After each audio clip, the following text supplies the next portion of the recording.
Au CFM 88.6. Globalement, de cette journée, un sachant qui était à la barre, il s'agit de Séverine Lawson, celle-là qui a dirigé le comité de suivi mis en place par le comité de crise installé en 2010 pour la gestion de la crise ICC Service. Un sachant qu'attendaient beaucoup les avocats. En somme, une partie n'est pas satisfaite au soir de ce mardi après la déposition de Séverine Lawson. Il s'agit des avocats de la partie civile représentant l'État béninois, notamment Maître Spiro Kenom et Olga Anoside, puisqu'ils attendaient des réponses à des questions techniques.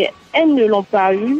On se rend compte en fait qu'après la disposition de Séverine Lawson, que le comité de suivi n'a ni dédommagé les volets de ICC Service, mais s'il ne peut fournir la liste des biens des promoteurs de ICC Service.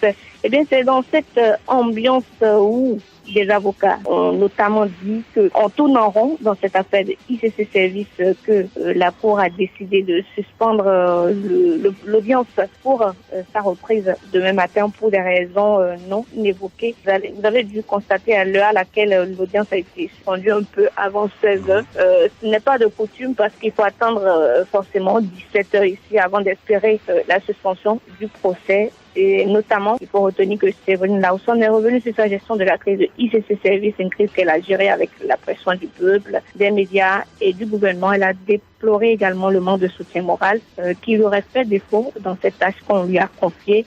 Séverine Lawson est aussi revenue sur les chiffres issus des ventes. Et pour avoir une idée claire de cette liste-là, il va falloir faire recours peut-être à la baisse ou encore à la commission autonome d'enquête selon ses propos. Également, le produit des ventes, il faut faire recours au commissaire priseur qu'avait instruit le juge d'instruction en son temps pour mener les opérations de vente.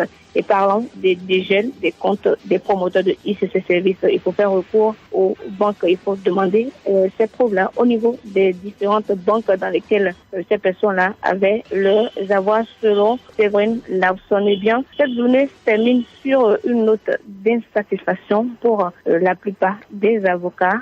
La Cour ne laisse pas transparaître ses sentiments. On le saura peut-être dans la suite des débats demain. Toujours est-il qu'on n'a pas fini d'écouter ici Séverine Lawson à la criette. Au CFM 88.6. Au CFM 88.6.